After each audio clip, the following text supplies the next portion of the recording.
Hey everyone, welcome back. So today we're going to objectively unpack a pretty fascinating and highly opinionated viral critique from the YouTube channel Crowderbits. The channel tackles a really big question. What exactly is happening to late night comedy? They make this sweeping argument about the alleged demise of Stephen Colbert's late night show, basically arguing that a fundamental shift in how hosts approach their audiences is just killing the whole genre. Now, just to be super clear right out of the gate, our goal here isn't to take a side or endorse these viewpoints. We're just going to impartially break down the exact arguments the source is making and map out their media theory so we can really understand the nuts and bolts of their critique. Okay, let's dive right in by looking at their core thesis. The hosts argue that late-night comedy has fundamentally lost its rebellious, anti-authoritarian edge. They claim the historical tradition of the late-night comedian is to be the court jester, the person whose entire job is to boldly poke a finger in the chest of authority, totally regardless of who happens to be in power at the time. But according to the source, Stephen Colbert, along with a lot of modern hosts, have just abandoned this tradition entirely. They argue these hosts are now choosing to protect certain political figures rather than, well, mock them. So, to truly get where they're coming from, we'll map out their argument in 4 quick steps. First, the decline of late night. Second, the actual rules of topical comedy. Third, 3 specific critiques of Colbert. And finally, comedy versus propaganda. All right, starting things off with Section 1, the decline of late night. Notice the stark financial contrast the source points out here. They're making the case that major shakeups in the industry aren't due to censorship or outside forces. No, they argue it's actually the direct result of a lack of rebellion combined with a massive financial hemorrhage. Over on the left, they highlight Colbert's exorbitant salary and huge multi-million-dollar production budget, and they contrast that directly with the show they claim is replacing him in his time slot, Byron Allen's Comics Unleashed. They describe Comics Unleashed as a really low-budget panel show, operating on just a fraction of Colbert's resources. Basically, their argument is that when you refuse to sacrifice your massive budget, but you're constantly getting beaten online by creators doing it for way less money, well, the network's decision to replace you becomes a purely financial one. Moving right along to Section 2, Rules of Topical Comedy. This part is actually a super fascinating look into comedy theory. The source makes a really strict distinction between stand-up and late night. They argue that in stand-up comedy, the comedian has to build a personal premise for the audience. They have to talk about their life, their kids, their specific struggles. But topical, or late-night comedy, that's a completely different beast.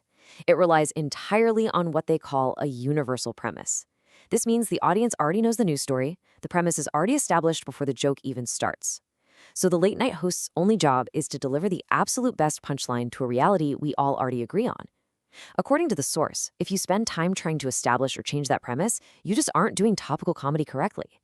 Think about it. When a host spends time lecturing or building a premise instead of just hitting the punchline, it fundamentally changes the vibe of the whole show. Which brings us to Section 3, 3 critiques of Colbert. To really prove their point, the source builds their case by walking through 3 very specific segments: his pro-lockdown broadcasting, his coverage of President Biden's cognitive decline, and his recurring vax-scene musical numbers. Let's look at the first one. In this first critique, the hosts look at Colbert's decision to broadcast from home during the pandemic. Now, the source argues that by enthusiastically complying with government lockdown orders and even explicitly telling his audience to believe the government, Colbert totally lost the ability to claim he was any sort of rebel. From their perspective, instead of acting as that rebellious court jester making fun of the royalty, he acted as a coward doing the government's bidding, essentially carrying water for authority rather than pushing back against it. To really drive this home, they highlight a specific moment where Colbert actually contrasted his own behavior with Sir Isaac Newton. Newton famously retreated to the countryside during the 1665 plague, right? And while he was there, he discovered calculus and the theory of gravity. Colbert, in the segment they cite, jokes about isolating simply to avoid human contact. The channel frames this as emblematic of Colbert's broader approach during the pandemic, an approach they say is rooted in fear and advocating for compliance. And they argue that kind of behavior fundamentally strips away the anti-establishment edge that's strictly required for late-night comedy to work. Unpacking the second piece of evidence, the source turns to Colbert's coverage of the Robert Hur report. The hosts argue that President Biden's cognitive decline was a universally understood premise. It was something everyone, pretty much regardless of political party, was already well aware of. But instead of delivering a punchline based on that agreed-upon reality, the source claims Colbert deliberately sidestepped it. They argue he used a favorable, totally out-of-context quote from the report about Biden having photographic recall, all to try and prove the president was actually actually incredibly sharp. And here is why this really matters for you and me watching at home. According to the source, by sidestepping the obvious truth that the audience clearly already knows, the comedy stops being funny and morphs into this sort of elitist lecture. The host essentially blames the viewers for what they're seeing with their own two eyes. As the quote from the source points out, instead of making the political figure the butt of the joke, Colbert made the audience out to be dumb. And doing that, they argue, totally alienates the exact people tuning in for a laugh. All right, for the final critique, the source points to Colbert's recurring vax-scene segments. You might remember these. They were heavily choreographed musical numbers using show tunes to advocate for the vaccine. The hosts described these segments as, well, unfunny, cringeworthy attempts to browbeat the audience with a political agenda. In their view, this wasn't satire at all. It was just straightforward advocacy wrapped up in a musical number completely disconnected from that rebellious tradition of making fun of the people in power. And that leads us perfectly into our final section, comedy versus propaganda. To show that this isn't just a Colbert problem, but a broader industry issue, they break down a secondary example. They look at a joke Chelsea Handler told at a recent comedy roast. The source argues her joke completely fell flat because it relied on 3 entirely fabricated premises.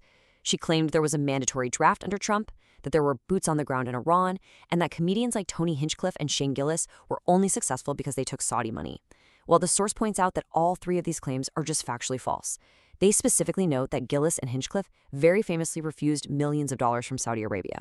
Which leads to their ultimate conclusion, and honestly, it's a really fascinating perspective on media consumption. From their viewpoint, comedy doesn't need to be 100% scientifically accurate. It's comedy, after all. But it absolutely must have a recognizable basis in truth to actually be funny.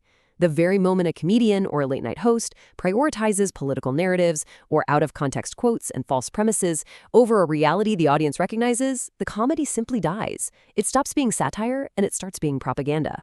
Which leaves us with a massive, genuinely provocative question to consider about the media we consume every single night.